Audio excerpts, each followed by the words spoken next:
Nous sommes à l'Epekavum Bar Bikeng. D'accord. Et pourquoi je suis ici, moi? Votre présence à notre école nous a compris ta bénédiction.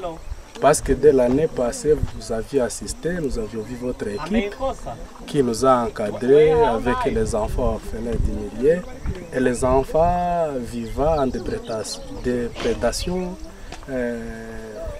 qui habitent tout près du parc national de Virunga, dont leurs chats chaque jour sont dévastés par les animaux sauvages, entre autres le gorille de la famille Rugendo, les éléphants et le bif. Nous sommes le voisin du parc national de Virunga, axe Penville Bikeng.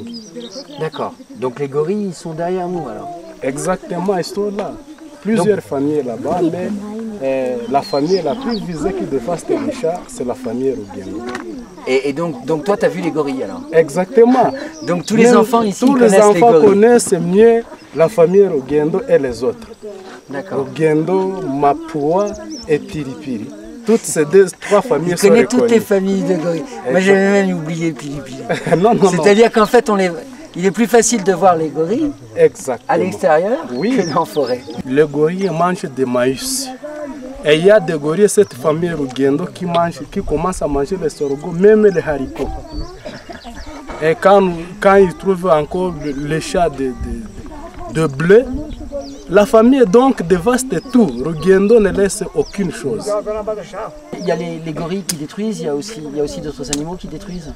Oui, les éléphants et les bifs. D'accord. Mais ceux qui font vraiment du dégât, c'est quoi? C'est les gorilles et les éléphants? C'est les gorilles et les éléphants. Et parce qu'on parvient, les bifs, on parvient à les poursuivre et ça s'éloigne. Mais les gorilles, nous n'avons pas la compétence de les chasser parce qu'ils sont poursuivis par les gardes. Quand les gardes deviennent capables de les pourchasser, ok, on les laisse, c'est parce que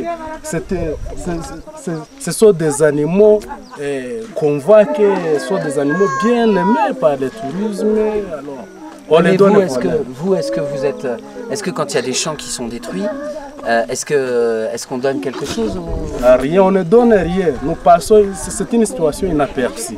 Il n'y a personne qui donne de l'argent quand les gorilles de montagne détruisent, les derniers gorilles de montagne détruisent les champs. Personne qui donne.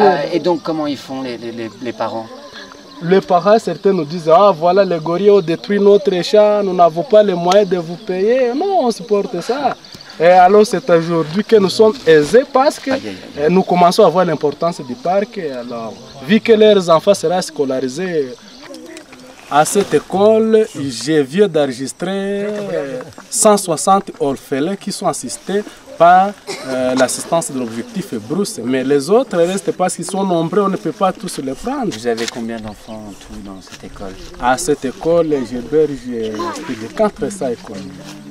La population d'ici vraiment sont troublés, ils n'ont pas de moyens. Donc l'EPKVUM, je dis avec assurance qu'aujourd'hui ça travaille parce que ça a trouvé un coup de main de l'objectif Brousse. Ni c'était ça, nous ne pouvions pas avoir moyen de continuer parce que quand on demande même $1 par mois à un parent d'ici dépourvu, il n'est pas capable de donner ça. Déjà s'il y a les gorilles qui ont détruit ces champs. L'USN nous est arrivé un beau jour, nous a dit qu'il va nous construire une belle école pour que la population soit consolée de la situation de dévastation de l'air chats par les gorilles et autres. Mais nous avions attendu 2 ans s'achèvent sans pourtant voir leur présence en œuvre. D'accord. Par notre bras, ils vous aident. Ah oui, voilà. Exactement. Par votre bras, nous reconnaissons que l'USN commence à s'approcher de nous. Voilà. Oui.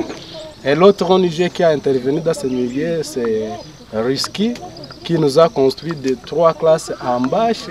L'école a été la Suisse des militaires, mais armés. Longtemps, vous voyez que nous vivons dans ça, je crois que vous voyez ça, c'était la cuisine d'un armement qui s'était installé ici. Longtemps, c'était une brigade des insurgés. Quand on est revenu, on a permis de réouvrir l'école. Oui, mais nous avons un problème des outils de formation. Les livres, nous n'avons pas de bâtiments. Vous voyez que les classes, tas de classes ont été détruites par des bombes en 2008. Vous avez perdu beaucoup d'enfants? Les enfants, beaucoup sont perdus parce qu'il Il y a l'armée qui était ici tout près à Changue, l'armée gouvernementale qu'on appelait souvent les Barek. Ici, il y avait les insurgés, ce n'est que l'échange de bombes. Ça détruisait des écoles, des classes, les personnes mouraient comme des mouches. Et maintenant, l'insécurité, ça continue encore ici? Pour le moment, petit à petit, d'une manière que les pays s'organisent petit à petit, nous voyons la lumière de la sécurité. C'est à bientôt. Bon. Parce que quand même, quand on vous voit, nous croyons que quand même il y a une amélioration du point de vue sécuritaire. Nous, on fait ça, voilà, on fait ça pour appuyer aussi l'ICCN, l'Institut Congolais de la Conservation de la Nature, parce que c'est important, hein, qu'ils ne peuvent pas tout faire, etc. Et c'est vrai que bon, les autres ONG font beaucoup de choses. Bon, nous, on s'occupe plus de l'éducation, parce que c'est important, et on travaille plus avec les populations qui vivent au plus près des gorilles, ou sur terrain. Bon. Eh ben, en tous les cas, DP, bon courage. Merci. Et merci, bravo pour ton travail. En tout cas, nous vous remercions fortement.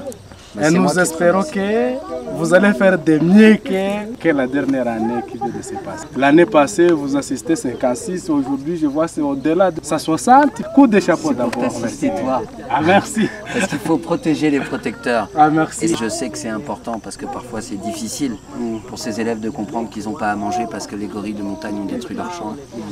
Et ça, c'est des choses importantes. Donc c'est toi en fait qui enseigne à la nouvelle génération de notre patrimoine mondial en péril.